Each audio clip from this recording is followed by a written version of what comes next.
Reaction ಅನ್ನು ತಗೋಬೇಕು. ಅದಕ್ಕಿಂತ ಮುಂಚೆ ತಿಮ್ಮೇಗೌಡರು ಆಗಲೇ ಮಾತಾಡ್ತಾ ಇದ್ರು 2003-2004 ಪರಿಸ್ಥಿತಿ ಇದ್ದಾಗ ಇಂಥದ್ದೇ ಪರಿಸ್ಥಿತಿ ಬಂದಿತ್ತು, ಅವಾಗ ಹೇಗೆ ನಿಭಾಯಿಸಿದ್ರಿ ಮತ್ತು ಈಗ ಹೇಗೆ ನಿಭಾಯಿಸಬೇಕು ಸರ್ಕಾರ ಅನ್ನೋಂಥ ಪ್ರಶ್ನೆ ಮುಂದುವರಿಸಿ ಸರ್. ಈಗ ಆ ಸಂದರ್ಭದಲ್ಲಿ ಇದೇ ಪರಿಸ್ಥಿತಿ ಉಂಟಾಗಿತ್ತು, ಬೆಳೆಗಳು ಒಣಗಿತ್ತು ಮತ್ತು ರೈತರು ಸಂಕಷ್ಟ ಪರಿಸ್ಥಿತಿನಲ್ಲಿ ಭಾಳ ಬೆಳೆಗಳಿಗೆ ಬೆಂಕಿ ಹಚ್ಚುವಂಥ ಪರಿಸ್ಥಿತಿ ಬಂದಾಗ ನಾನು ಅಂದಿನ ಮುಖ್ಯಮಂತ್ರಿಗಳಾದ ಎಸ್.ಎಂ. ಕೃಷ್ಣ ಅವರು, ನಾನು ಕಾವೇರಿ ನಿಗಮ MD, ಅವರು ಚೇರ್ಮನ್ ಕಾವೇರಿ ನಿಗಮ, ಒಟ್ಟಿಗೆ ಹೋಗಿ ಪರಿಸ್ಥಿತಿಯನ್ನು ಅವಲೋಕಿಸಿ ಅವರು ಒಂದು ತೀರ್ಮಾನ ತಗೊಂಡ್ರು, ನೀರು ಬಿಡಬಾರ್ದು ಅಂತ. ಅದು ಸುಪ್ರೀಂ ಕೋರ್ಟ್ವರೆಗೂ ಹೋಯಿತು.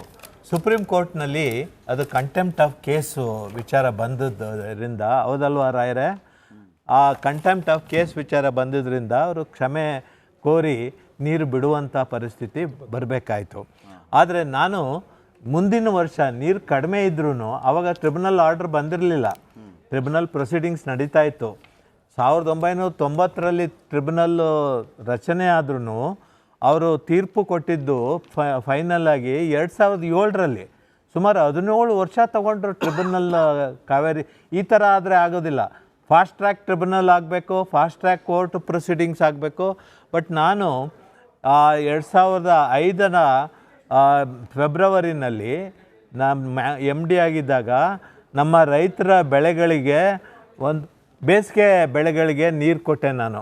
ಆವಾಗ ನೀರು ಇರಲಿಲ್ಲ, ಆವಾಗ ಟ್ರಿಬ್ಯುನಲ್ ಆರ್ಡ್ರ್ ಇಲ್ಲದೇ ಇದ್ದಿದ್ದರಿಂದ ನಾವು ಬಾರ್ಚೋದು. ಈಗ ಏನಾಗಿದೆ, tribunal order, supreme court order ಎಲ್ಲ ಬಂದು ಈಗೇನಾಗಿದೆ, ಸುಪ್ರೀಂ ಕೋರ್ಟ್ ಆರ್ಡ್ರ್ ಅನುಸಾರ ಕೇಂದ್ರ ಸರ್ಕಾರ 2018ರಲ್ಲಿ ಒಂದು ಪ್ರಕಟಣೆ ಹೊರಡಿಸಿ ಕಾವೇರಿ ವಾಟರ್ ಮ್ಯಾನೇಜ್ಮೆಂಟ್ ಅಥಾರಿಟಿ ಅಂತ ನೇಮಕ ಮಾಡಿದೆ, ಕಾವೇರಿ ವಾಟರ್ ರೆಗ್ಯುಲೇಟರಿ ಕಮಿಟಿ ಅಂತ ನೇಮಕ ಮಾಡಿದೆ.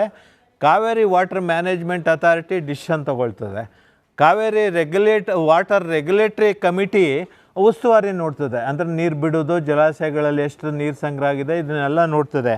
ಆದರೆ ಮುಖ್ಯವಾಗಿ ನಾವು ಗಮನಿಸಬೇಕಾದದ್ದೇನು ಅಂದರೆ, ನಮ್ಮ ರೈತರು ಈಗ ಬೀದಿಗಿಳಿದು ಆಕ್ರೋಶ ಪ್ರತಿಭಟನೆ ವ್ಯಕ್ತಪಡಿಸ್ಬೇಕಾದ್ರೆ ಇವರು ರಾಜರಾಯರು ಹೇಳ್ದಂಗೆ ಕಾವೇರಿ ವಾಟರ್ ಮ್ಯಾನೇಜ್ಮೆಂಟ್ ಅಥಾರಿಟಿ ತೀರ್ಮಾನ ತಗೊಳ್ಬೇಕಾದಾಗ 3500 ಕ್ಯೂಸೆಕ್ಸನ್ನು ನಿರಂತರವಾಗಿ 15 ದಿವಸ ಹರಿಸ್ಬೇಕು ಅಂತಂದರೆ ಯಾವ ಆಧಾರದ ಮೇಲೆ ಈ ಪ್ರಮಾಣದ ನೀರನ್ನು ಹರಿಸುವಂಥ ತೀರ್ಮಾನ ತಗೊಂಡ್ರು ಅದು ರೈತರಿಗೆ ಅರ್ಥ ಆಗಬೇಕು.